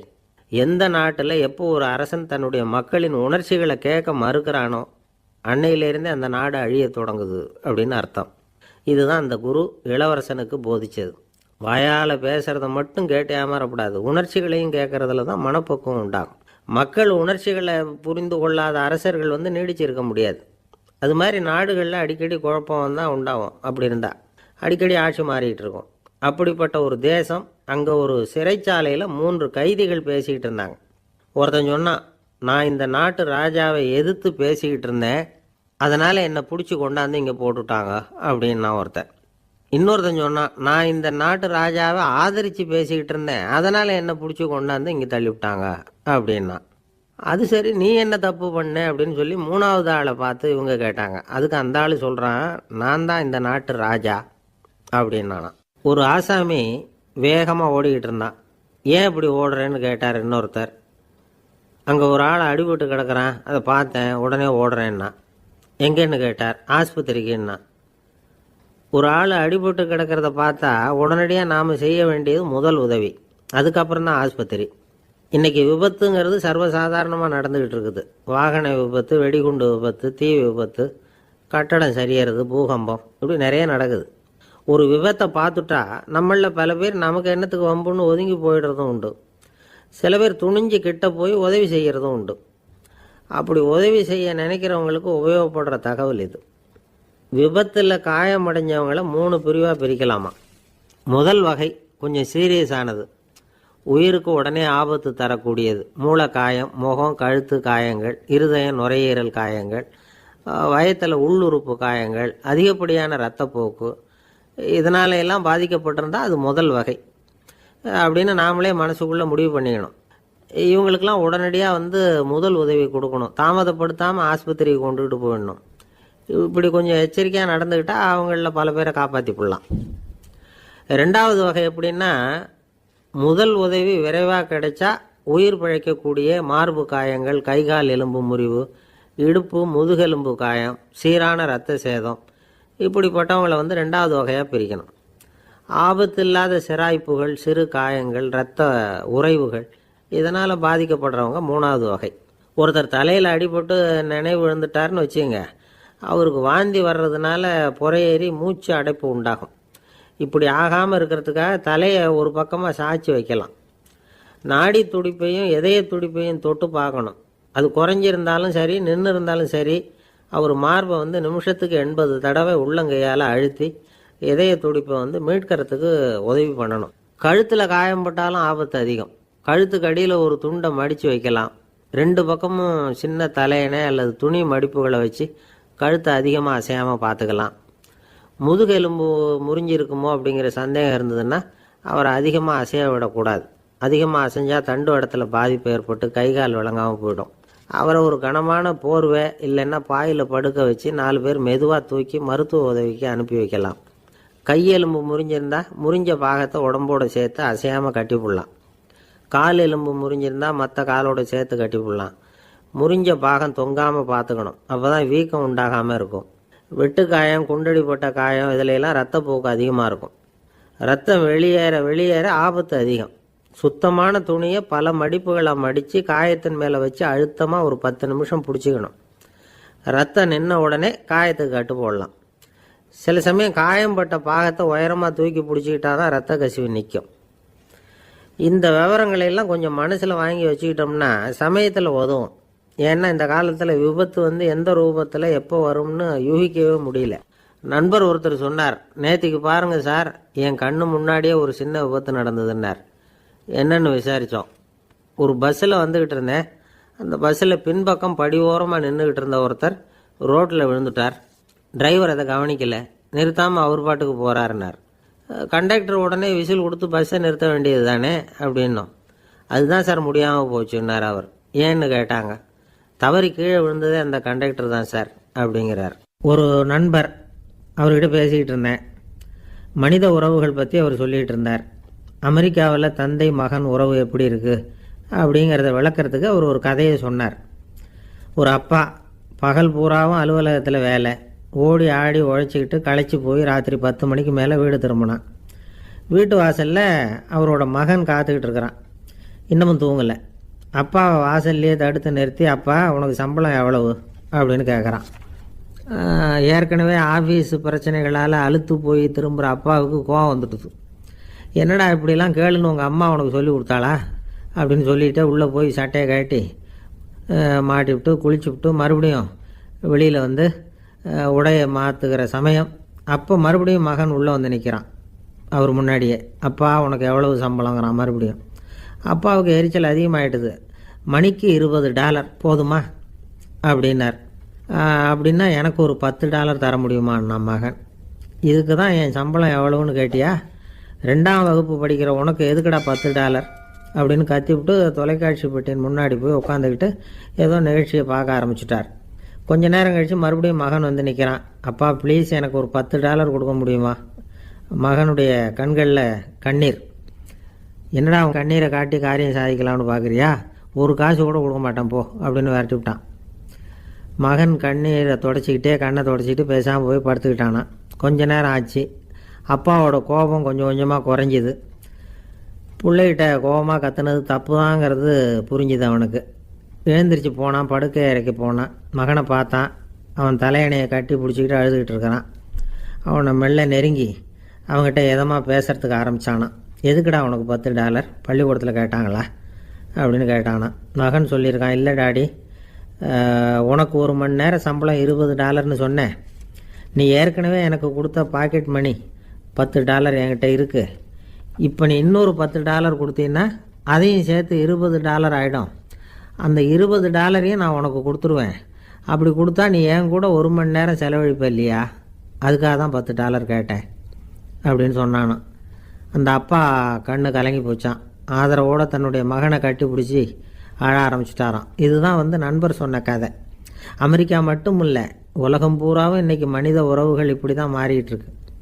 பெரியவர்கள் அறிவுரை என்ன தெரியுமா? உங்கள் குழந்தைகளிடமிருந்து குழந்தை பருவத்தை பிரித்து விடாதீர்கள் அப்படிங்கிறது தான். அதாவது இன்றைய குழந்தைகள் தங்கள் பிருந்தாவனத்தை இழந்து விடுகிறார்கள் அப்படிங்கிறது அவங்களுடைய கருத்து. இந்த நிலைக்கு நாம் காரணமாக இருந்துடக்கூடாது. குழந்தைகளோட விளையாடுவோம், குடும்பத்தோடு உறவாடுவோம் அப்படிங்கிறது தான் நம்முடைய நோக்கமாக இருக்கணும். இன்றைய உறவு முறைக்கு இன்னொரு உதாரணம் சொல்லுவாங்க. ஒருத்தர் வந்தாராம். அவர் பக்கத்தில் ஒரு சின்ன பையன். நாம் அவரை விசாரிக்கிறோம், யார் இந்த பையன் அப்படின்னா அவர் சொல்கிறார், இவன் எனக்கு தூரத்து உறவு அப்படின்னாராம். இந்த தூரத்து உறவுன்னா எப்படின்னு இருக்கான். இதுக்கு அவன் சொல்லியிருக்கிறான், இவன் எங்கள் அப்பாவுக்கு 8வது புள்ளை அப்படின்னானான். ஒரு ஊரில் ஒரு பெரிய ஞானி இருந்தார். அவர் படுக்கையில் இருந்தார். இன்னும் கொஞ்ச நேரம்தான் அவர் இந்த உலகத்தில் இருக்க போகிறார். அவரை சுற்றி ஏகப்பட்ட கூட்டம். ஏற்கனவே அவருடைய உபதேசங்களை கேட்டவங்க பல பேர் அவரை சுற்றி நிற்கிறாங்க. அந்த ஞானி மெதுவாக கண்ணை திறந்து பார்க்குறார். எல்லாரும் அவருடைய கடைசி வார்த்தையை கேட்கறதுக்காக அவளோட காத்துக்கிட்டு இருக்கிறாங்க. அந்த ஞானி மெதுவாக பேச ஆரம்பித்தார். நான் என்னுடைய வாழ்நாள் பூராவும் உங்களுக்கு நிறைய போதனைகள் சொல்லிக்கிட்டு இருக்கிறேன். பேரானந்தம், மகிழ்ச்சி, தியானத்தன்மை இதை பற்றியெல்லாம் சொல்லியிருக்கிறேன். இப்போ நான் வேற ஒரு கரைக்கு போய்கிட்டு இருக்கிறேன். நான் இனிமேல் இந்த கரையில் இருக்க மாட்டேன். நீங்கள் நான் சொன்னதையெல்லாம் கேட்டீங்க, ஆனால் எதையும் நீங்கள் நடைமுறைப்படுத்தி பார்க்கல. எல்லாம் கேட்டதோடு சரி, அதோடு விட்டுவிட்டீங்க. அப்புறம் அதை தள்ளி போட்டுக்கிட்டே வந்துட்டீங்க. மேலும் அதை தள்ளி போடுறதுல எந்த பிரயோஜனமும் கிடையாது. இப்போ நான் போய்கிட்டு இருக்கிறேன். உங்களில் யாராவது என்னோட வர்றதுக்கு தயாரா அப்படின்னு கேட்டார். அவ்வளவுதான். யாரும் வாயை திறக்கலை. ஒரே மௌனம், சத்தமே இல்லை. ஒருத்தர் பார்த்துக்கிட்டே நிற்கிறாங்க. அந்த கூட்டத்தில் ஒரு ஆள் அந்த ஞானி கூடவே 40 வருஷத்துக்கு மேலே இருந்திருக்கிறான். அவனும் வாயை திறக்காமல் இன்னொருத்தன் முகத்தை பார்த்துக்கிட்டே நிற்கிறான். இந்த சமயத்தில் பின்னாடி நின்றுக்கிட்டு இருந்த ஒருத்தன் கையை தூக்கினான். ஞானி அவனை பார்த்தார். சரி, ஒருத்தனுக்காவது நம்மோட வர்றதுக்கு தைரியம் இருக்குது அப்படின்னு நினச்சார். ஆனால் அந்த ஆள் என்ன சொன்னான் தெரியுமா? ஐயா, நீங்கள் கேட்குறப்போ நான் உடனே எழுந்திருக்கல, கையை மட்டும்தான் தூக்கினேன். என்ன காரணம்னா, நான் எப்படி அடுத்த கரைக்கு சேர்றதுங்கிறத தெரிஞ்சுக்கிறதுக்காக தான். அந்த விவரத்தை மட்டும் இப்போ உங்ககிட்ட இருந்து நான் தெரிஞ்சுக்க ஆசைப்பட்றேன். ஏன்னா இப்போ நான் உங்கள் கூட வர்றதுக்கு தயாராக இல்லை. எவ்வளவோ காரியங்களை நான் இன்னும் இங்கே முடிக்க வேண்டியிருக்குது. வீட்டுக்கு ஒரு விருந்தினர் வந்திருக்கிறார், என்னுடைய இளைய மகனுக்கு கல்யாணம் பண்ணி வைக்கணும். அதனால் இன்றைக்கி உங்கள் கூட வர முடியாது. அது மட்டும் இல்லை, இப்போ உங்கள் கூட அடுத்த கரைக்கு வந்தால் திரும்பி வர முடியாதுன்னு வேறு சொல்கிறீங்க. அதனால் இப்போ நான் வரல. இன்னொரு நாள் நிச்சயமாக நான் வர்றேங்க, வந்து உங்களை சந்திக்கிறேன். அதனால் இப்போ நீங்கள் இன்னொரு தடவை எங்களுக்கு விளக்கமாக சொல்லணும். ஏற்கனவே பல தடவை சொல்லியிருக்கிறீங்க. தயவு பண்ணி இப்போ ஒரு தடவை சொன்னீங்கன்னா சௌகரியமாக இருக்கும். அந்த அடுத்த கரையை அடையிறது எப்படி, இப்போ ஒரு தடவை அதை விளக்கமாக சொல்லிட்டிங்கன்னா நல்லா ஞாபகப்படுத்திக்குவேன். அது சரியான சமயம் வர்றப்போ இது எனக்கு உதவியாக இருக்கும் அப்படின்னு நானா. ஆனால் உண்மை என்ன தெரியுமா, அந்த சரியான சமயம் வரவே இல்லை அப்படிங்கிறது தான் உண்மை. இப்படி அந்த கதை முடியும். இந்த கதை அந்த ஒரு ஆளுக்கு மட்டும் இல்லை, கிட்டத்தட்ட எல்லாருக்குமே அது பொருந்தும் அப்படிங்கிறாங்க விவரம் தெரிஞ்சவங்க. எல்லாருமே அந்த சரியான தருணத்துக்காக தான் காத்துக்கிட்டு இருக்கிறாங்களாம். அதுக்காக ஜோசியம் பார்க்குறாங்க, கைரேகை பார்க்குறாங்க, நாளைக்கு என்ன நடக்குங்கிற ஆவலில் எல்லாரும் காத்துக்கிட்டு இருக்கிறாங்க. ஆனால் அந்த ஒரு நாள் ஒருபோதும் வரப்போகிறதில்ல. நீங்கள் தள்ளி போடுறதுக்காக பல அர்த்தமில்லாத காரணங்களை தேடுறீங்க அப்படிங்கிறார் ஒரு ஞானி. காத்திருக்கிறதுலேயே நம்ம காலம் ஓடி போயிடுது. ஏன்னா இன்னைக்கு நாம் சிந்திக்கிறது நாளைக்கு நாம் சிந்திக்கிறது இல்லை. ஒவ்வொரு நாளும் ஒவ்வொரு மாதிரி போயிடுது. நாளைக்கு மறுநாளை பற்றியே சிந்திக்கிறோம். இப்படியே அது பாட்டுக்கு போயிடும். கரையை தொட்டு பார்க்குறது எப்போ, இதுதான் கேள்வி. நமக்கு வேண்டியப்பட்ட ஒருத்தர் ஒரு ரயில்வே பிளாட்ஃபாரத்தில் நின்றுட்டு இருக்கிறார். அங்கே இருக்கிறவங்ககிட்ட கேட்குறாராம், விசாரிக்கிறார், ஏங்க கிழக்க போகிற ரயில் போயிட்டுதுங்களான்னாராம். போயிட்டுதுன்னு இருக்கிறாங்க. கொஞ்ச நேரம் கழித்து ஏங்க மேற்க போகிற ரயில் போயிட்டுதுங்களான்னு கேட்டிருக்காரு. போயிட்டுதுங்களான்ருக்காங்க. அப்புறம் கொஞ்சம் நேரம் கழித்து மறுபடியும் ஏங்க 10:30 மணி வண்டி போயிட்டுதான்னு கேட்டிருக்காரு. தொடர்ந்து காலையிலேருந்து சாயந்தரம் வரைக்கும் இப்படி ஒரே இடத்துல நின்றுட்டு கேட்டுக்கிட்டே இருக்கிறார். இதை பார்த்துக்கிட்டு இருந்த ஒருத்தர் அவர்கிட்ட ஏங்க நீங்கள் எங்கே போகணும் அப்படின்னு கேட்டாராம். இவர் மெதுவாக சொன்னாராம், இந்த ரயில்வே லைனை தாண்டி அந்த பக்கம் போகணும் அப்படின்னாராம். நம்பிக்கை இல்லைன்னா இந்த உலகத்தில் நாம் நடமாடவே முடியாது. அவநம்பிக்கையோடு இருந்துக்கிட்டு இருந்தால் என்றைக்கும் அவஸ்தை தான். நாம் நம்புறது நடக்குதோ இல்லையோ அது வேறு விஷயம். ஆனால் எதையும் நம்பி தான் நாம் அடி வைக்க வேண்டியிருக்கு. வேறு ஒன்றும் வேணாம், ஒரு லாட்ரி சீட்டு வாங்குகிறோம், அது எங்கே நமக்கு விழப்போகுது அப்படிங்கிற அவநம்பிக்கையோடவா வாங்குகிறோம். பரிசு நமக்கு தான் அப்படிங்கிற நம்பிக்கை உள்ளூர இருக்கிறதுனால தான் அதை வாங்குகிறோம். இருந்தாலும் முடிவு வேறு மாதிரி ஆகிடுது. அதுக்காக மனசு சோர்ந்து போகிறதில்ல. அடுத்த மாதமும் சீட்டு வாங்குகிறோம். இந்த நம்பிக்கை தான் மனித வாழ்க்கைக்கு ஆதாரம். ஒரு கடையில் போய் டீ சாப்பிட்றீங்க, அந்த டீ நல்ல டீ தானா, அதில் விஷம் கலந்துருக்குமா அப்படிங்கிற சந்தேகம் வந்துட்டுதுன்னு வச்சுங்க. அதுக்கப்புறம் அதை எப்படி நீங்கள் சாப்பிட முடியும்? நம்பி தான் சாப்பிட்ணும். ரயில் ஒழுங்காக போய் சேருங்கிற நம்பிக்கை இருக்கிறதுனால தான் அதில் ஏறி உட்காடுறோம். லெட்டர் ஒழுங்காக போய் சேருங்கிற நம்பிக்கை இருக்கிறதுனால தான் பெட்டியில் போடுறோம். சரி, நம்ம கதையெல்லாம் நம்மளோட இருக்கட்டும். மனித நம்பிக்கை எந்த அளவுக்கு உறுதியாகவும் அறிவுபூர்வமாகவும் இருக்கணுங்கிறதுக்கு அலெக்சாண்டர் வாழ்க்கையில் நடந்த ஒரு சம்பவத்தை உதாரணமாக சொல்லலாம். இந்த உலகத்தையே ஜெயிக்கணும்னு புறப்பட்டார் அலெக்சாண்டர். ஒரு கட்டத்தில் அவர் சிட்னஸ் நதி கரைக்கு சேர்ந்தார். அந்த சமயத்தில் அவருக்கு கடுமையான நோய் வந்துட்டுது. அவர் கூடவே வந்திருந்த கிரேக்க வைத்தியர்கள் என்னென்னமோ முயற்சியெல்லாம் பண்ணி பார்த்தாங்க. இருந்தாலும் அலெக்சாண்டருக்கு வந்திருக்கிறது என்ன நோய்ங்கிறத அவங்களால கண்டுபிடிக்க முடியல. ஏன்னா அந்த பகுதியில் உள்ளவங்களுக்கு மட்டுமே அதிகமாக வரக்கூடிய ஒரு வினோதமான நோயாக இருந்தது அது.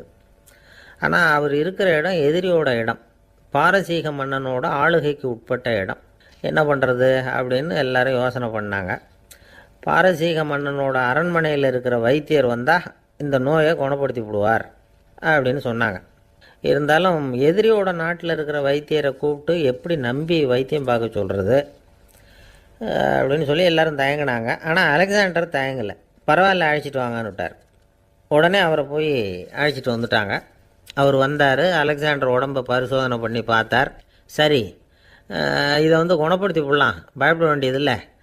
ஆனால் இதுக்கு ஒரு மூலிகை ரசம் தயார் பண்ணி கொடுக்கணும். நான் போய் அதை தயார் பண்ணிக்கிட்டு 2 நாளில் திரும்பி வந்துடுறேன் அப்படின்னு சொல்லிவிட்டு போனார் அந்த வைத்தியர். அதே மாதிரி 2 நாளில் திரும்பி வந்தார் மூலிகை ரசத்தோட. இதுக்கு இடையில் அலெக்சாண்டரோட தளபதிகளில் ஒருத்தர் ரகசியமாக ஒரு எச்சரிக்கை கடிதம் கொடுத்து அனுப்பியிருக்கிறான். அதை வாங்கி என்ன விஷயம்னு பார்த்தார். இப்போ உங்ககிட்ட வந்திருக்கிற எதிரி நாட்டு வைத்தியரை நம்பாதீங்கோ, அவன் கொண்டுகிட்டு வந்திருக்கிற மூலிகை ரசத்தில் விஷம் கலந்துருக்குது அப்படின்னு அதில் எழுதியிருக்கு. அதை பார்த்தார் அலெக்சாண்டர். இருந்தாலும் கொஞ்சம் கூட அலட்டிக்கலை. வைத்தியர் கொடுத்த மருந்தை வாங்கி கடகடன்னு குடிச்சுட்டார். குடிச்சுட்டு அதுக்கப்புறம் அந்த கடிதத்தில் இருந்த விஷயத்தை அந்த வைத்தியர்கிட்ட சொன்னார். வைத்தியர் திகைச்சு போயிட்டார். தன் மேலே அலெக்சாண்டர் வச்சிருக்கிற நம்பிக்கையை பார்த்து அவருக்கு ரொம்ப வியப்பு. வைத்தியர் உண்மையிலேயே நல்ல மருந்து தான் கொண்டுட்டு கொடுத்துருக்கிறார், அதில் விஷம்லாம் எதுவும் கலக்கலை. அதுக்கப்புறம் அலெக்சாண்டர் அந்த வைத்தியரை பார்த்து சொன்னாராம், நம்பிக்கைங்கிற அச்சாணியை ஆதாரமாக வச்சுக்கிட்டு தான் இந்த உலகம் சுற்றிக்கிட்டு இருக்குது. எனக்கு எதிரியாக இருந்தாலும் பாரசீக மன்னர் ரொம்ப பெரியவர். அப்பேற்பட்ட மன்னருடைய அரண்மனை வைத்தியர் தொழில் நேர்மை இல்லாதவராக இருக்க மாட்டார். அப்படி இருந்தால் அவரை அரண்மனை வைத்தியராக வச்சிருக்கவே மாட்டாங்க அப்படின்னு நம்பினேன். என்னுடைய நம்பிக்கை வீண் போகலை அப்படின்னாராம். இதுதான் மானுட நம்பிக்கைங்கிறது. இந்த காலத்துலேயும் இது மாதிரி இந்த மானுட நம்பிக்கையை ரொம்பவும் சாமர்த்தியமாக கையாளுகிற கெட்டிக்காரங்க சில பேர் இருக்கிறாங்க. இந்த காலத்து குரு, அவருக்கு ஒரு சிஷ்யன். குரு முன்னாடி அந்த சிஷ்யன் ரொம்ப பணிவாக நின்று, குருவே, உங்கள் கையால் விஷத்தை கொடுத்தாலும் அதை வாங்கி மடமடன்னு குடிச்சிருவேன் அப்படின்னா. உன்னுடைய குரு பக்தியை மெச்சினேன் அப்படின்னார் குரு. அதுக்கு அந்த சிஷ்யன், அப்படி இல்லை குருவே, உங்ககிட்ட சிஷ்யனாக இருக்கிறத விட உங்கள் கையால் விஷத்தை வாங்கி குடிச்சு விடுறது ரொம்ப நல்லது, அதனால தான் அப்படி சொன்னேன் அப்படின்னா. ஒரு தீக்குச்சி தீப்பெட்டியை பார்த்து கேட்டுதான், நாம் 2 பேரும் தானே உரசிக்கிறோம், ஆனால் நான் மட்டும் தீப்பிடிச்சி எரிஞ்சு போகிறேன், நீ அப்படியே இருக்கிறியே அப்படின்னு தான். அதுக்கு தீப்பெட்டி சொல்லியிருக்குது, உனக்கு தலையில் கணம் இருக்குது அதனால் அழிஞ்சு போகிற அப்படின்னு தான். எப்படி இருக்கு பாருங்கள் இந்த பதில். தலையில் கணம் உள்ளவங்க யாருமே சரியாக இருக்க முடியாது.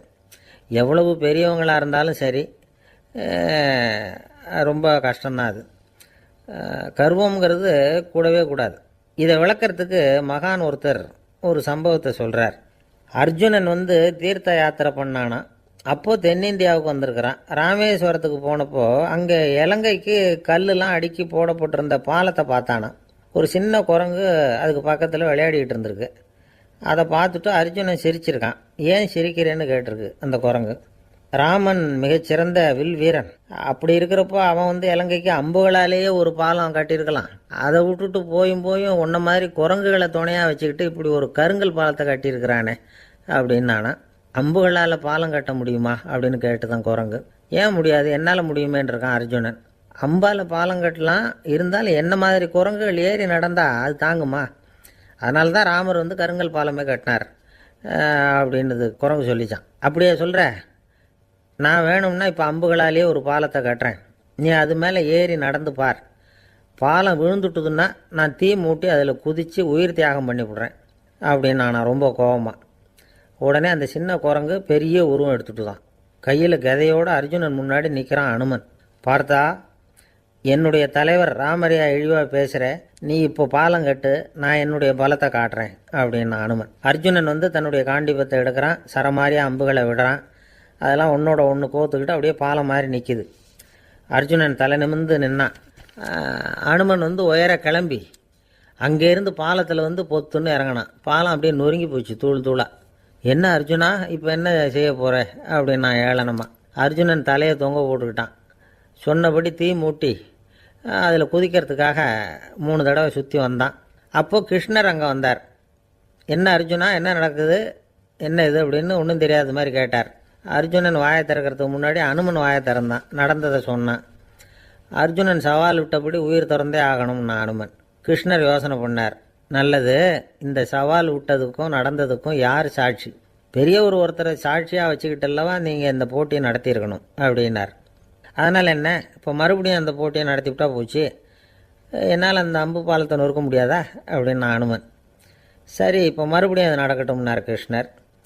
அர்ஜுனன் அம்பு பாலம் அமைச்சான். அனுமன் ஏறி குதிச்சான். பாலம் அசைஞ்சு கொடுக்கவே இல்லை, அவ்வளோ உறுதியாக இருக்குது. இப்போ அனுமன் தலையை குனிஞ்சிக்கிட்டான். அர்ஜுனன் நன்றியோடு நிமிர்ந்து பார்த்தான். கிருஷ்ணருடைய தோள்கள்லேயும் முதுகள்லேயும் ரத்தம். என்ன சுவாமி, என்ன நடந்ததுன்னு நான் பதறி போய், உன் அம்பு பாலத்தை நான் தான் முட்டு கொடுத்து தாங்கிக்கிட்டு இருந்தேன். அனுமன் குதித்தப்போ என் மேலே ஏற்பட்ட காயங்கள் இவை. பின்ன உன்னுடைய அம்பு பலத்தினாலேயா பாலம் நின்றுதுன்னு நினைக்கிற அப்படின்னாராம். முதல்ல அர்ஜுனன் அப்புறம் அனுமன் 2 பேருக்குமே கர்வ பங்கம் ஆகிட்டு தான். அதாவது அவங்கக்கிட்ட இருந்த கர்வம் போயிட்டுது. யாராக இருந்தாலும் கர்வம் கூடாதுங்கிறத இதிலேருந்து நாம் புரிஞ்சுக்கணும். இந்த காலத்தில் நாமெல்லாம் எந்த விஷயத்துக்கெல்லாம் கர்வப்பட்டுக்கிட்டு இருக்கோம் தெரியுமா? ஒரு 2 பெண்கள் தங்களுடைய கணவன்மார்களை பற்றி ரொம்ப பெருமையாக பேசிக்கிட்டாங்களாம். அதில் ஒரு அம்மா சொல்லியிருக்கு, என் வீட்டுக்காரர்கிட்ட எந்த சப்ஜெக்ட் கொடுத்தாலும் சரி அந்த விஷயத்தை பற்றி அழகாக 1 மணி நேரம் பேசுவார் அப்படின்னாங்களாம்.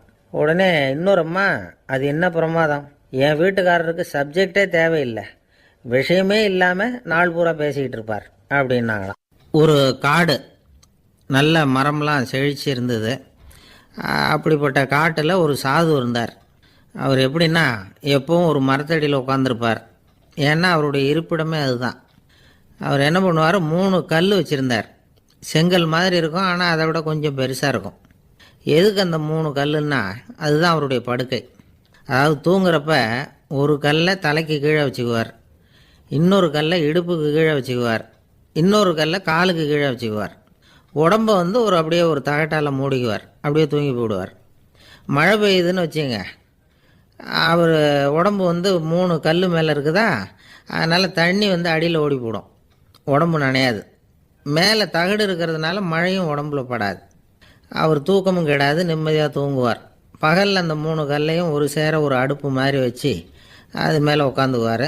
அதனால் பாம்பு பூச்சி எதுவும் அவரை வந்து தொந்தரவு பண்ணுறதில்ல, அது பாட்டுக்கு நடந்து போயிடும். அவர் பாட்டுக்கு நிம்மதியாக இருப்பார். யாராவது எதையாவது கொண்டுகிட்டு வந்து கொடுத்தா அதை வாங்கி சாப்பிடுவார், அவ்வளவுதான். ஒரு நாள் அந்த நாட்டு அரசன் காட்டுக்கு வேட்டையாட வந்தான். அந்த வழியாக வந்தப்போ இந்த சாது படுத்துருக்கிறத பார்த்தான், பரிதாபப்பட்டான். ஐயோ பாவம், இவர் இப்படி இந்த கல் மேலே உடம்ப வச்சுக்கிட்டு தூங்குறாரு, என்ன பாடுபடுவார், இவரை நாம் வந்து அரண்மனைக்கு அழைச்சிட்டு போய் சுகமாக நிம்மதியாக இருக்கிறதுக்கு வழி செஞ்சு கொடுப்போம், அது ரொம்ப நல்லாயிருக்கும் அப்படின்னு நினச்சான். அப்படி நினச்சிக்கிட்டே அரண்மனைக்கு வந்துட்டான். அதுக்கப்புறம் ஒரு பல்லக்கையும் 2 சேவகர்களையும் காட்டுக்கு அனுப்பி அந்த சாதுவை மெதுவாக இங்கே அழைச்சிட்டு வந்துடுங்க அப்படின்னு சொல்லி அனுப்பி வச்சான். இவங்க போய் அவர்கிட்ட விவரத்தை சொன்னாங்க. எனக்கு என்னத்துக்கு அரண்மனை வாசம் அப்படின்னார். இருந்தாலும் மன்னர் உத்தரவு, நீங்கள் அவசியம் வரணும் அப்படின்னாங்க இவங்க. சரின்னு சொல்லிவிட்டு வேறு வழி இல்லாமல் புறப்பட்டார். புறப்படும் பொழுது என்ன பண்ணார்னா, மறக்காமல் அந்த 3 கல் ஒரு தகடு அதையும் எடுத்து பல்லக்கில் வச்சுக்கிட்டார். என்னத்துக்கு இதையெல்லாம் எடுத்து வைக்கிறாரு அப்படின்னு சொல்லி அவங்க யோசனை பண்ணாங்க. இருந்தாலும் அதை பற்றி ஒன்றும் கேட்கல. பேசாமல் அவரை அழைச்சிட்டு போய் அரண்மனையில் விட்டுட்டாங்க. அரசன் ஓடி வந்தான், வரவேற்றான், அறுசுவை உணவு படைத்தான். அவர் படுக்கிறதுக்கு தங்க கட்டில், பட்டு மெத்தை, இப்படி எல்லாம் ஏற்பாடு பண்ணி வச்சான். இங்கே படுத்து ஓய்வு எடுத்துக்குங்க அப்படின்னு சொல்லிவிட்டு அவன் பாட்டு போயிட்டான். மறுநாள் காலையில் வந்து பார்க்குறான், சாது படுத்துருக்கிறார். எப்படி தெரியுமா, அந்த பட்டு மெத்தை மேலே 3 கல்லையும் வச்சு வழக்கம் போலவே அது மேலே படுத்துருக்கிறார், அதுக்கு மேலே தகடு. அரசன் பார்த்துட்டு அதிர்ச்சி ஆயிட்டான். என்ன சுவாமி இப்படி அப்படின்னா, சாது சொன்னார், எனக்கு வந்து தேவையும் இல்லை குறையும் இல்லை, எல்லா இடத்துலையும் எனக்கு ஒரே மகிழ்ச்சி தான் அப்படின்னார். மகிழ்ச்சிங்கிறது தங்க கட்டிலேயோ பட்டு மெத்தையிலேயோ இல்லை, அது வந்து மனசில் இருக்கிற ஒரு விஷயம். உண்மையான மகிழ்ச்சிக்கு வழி வந்து மனப்பக்குவம் அப்படிங்கிறது அந்த அரசனுக்கு புரிஞ்சுதான். இந்த காலத்தில் ஒரு சாமியார், அவரை தேடி ஒரு சீடன் வந்தான். என்னாச்சு தெரியுமா, சுவாமி எனக்கு நிம்மதி வேணும், அதுக்கு என்ன வழின்னு கேட்டான். சாமியார் நிமிர்ந்து பார்த்தார். அப்புறம் சொன்னார், நீ ஏகப்பட்ட பேர்கிட்ட கடன் வாங்கியிருக்கிற, அதையெல்லாம் திருப்பி கொடுத்தா தான் உனக்கு நிம்மதி கிடைக்கும்னார். இவனுக்கு ஆச்சரியம். அது எப்படி சாமி அவ்வளவு கரெக்டாக நான் கடன் வாங்கினதை கண்டுபிடிச்சிங்க அப்படின்னா, உனக்கு கடன் கொடுத்து சாமியாராக போனதே நான் தான்ப்பா, அதனால தான் இந்த கதிக்கு வந்தேன், என்கிட்டயே வந்து நிம்மதிக்கு வழி கேட்குறியே, அதுதான்டா வேதனை அப்படின்னாராம் அவர். ஒரு குரு, இளம் சீடர்கள் எதிரில் உட்காந்துருக்கிறாங்க. குரு பாடம் நடத்திக்கிட்டு இருக்கிறார். சீடர்களுக்கு ஒரு ஆசை, அதாவது ஒரு முக்கியமான மந்திரத்தை நம்ம குருநாதர்கிட்ட இருந்து கற்றுக்கணும் அப்படிங்கிறது அவங்க ஆசை. அது என்ன மந்திரம்னா, இறந்தவரை உயிர்ப்பிக்கக்கூடிய புனித மந்திரம், அதாவது செத்தவங்களுக்கு மீண்டும் உயிர் உண்டாக்குகிற மந்திரம். குருவே தயவு பண்ணி அந்த மந்திரத்தை எங்களுக்கு உபதேசிக்கணும் அப்படின்னு கேட்டாங்க. அது ரொம்ப ஆபத்தானது, அது என்னத்துக்கு உங்களுக்கு வேண்டாமேன்னாராம் குரு. எங்களுடைய நம்பிக்கை வந்து உறுதிப்படுறதுக்காகத்தான் கேட்குறோம், வேற ஒன்றும் இல்லை அப்படின்னாங்களாம் சீடர்கள். பக்குவப்படாத அறிவுங்கிறது ரொம்ப ஆபத்தானது அப்படின்னாராம் குரு. இது சீடர்களுக்கு புரியல. அது எப்படிங்க பக்குவப்படாத அறிவு ஆபத்தானதுன்னு சொல்கிறீங்க, அப்படின்னா என்ன அப்படின்னு கேட்டிருக்காங்க சீடர்கள். குரு அதுக்கு விளக்கம் கொடுத்தாராம். அந்த மந்திரத்தை எப்போ பயன்படுத்தணுங்கிறது முக்கியம், அதை அறியக்கூடிய ஞானம் ஏற்படுகிற வரைக்கும் அதை தெரிஞ்சுக்காமல் இருக்கிறது தான் நல்லது, இல்லைன்னா ஆபத்துன்னாராம். ஆனால் அந்த சீடர்கள் அதை கேட்குற மாதிரி இல்லை, ரொம்ப பிடிவாதம் பண்ண ஆரம்பிச்சுட்டாங்க. சரி வாங்க சொல்கிறேன்னார் குரு. எல்லாரும் வந்தாங்க. அந்த புனித மந்திரத்தை அவங்களுக்கு ரகசியமாக உபதேசம் பண்ணார்.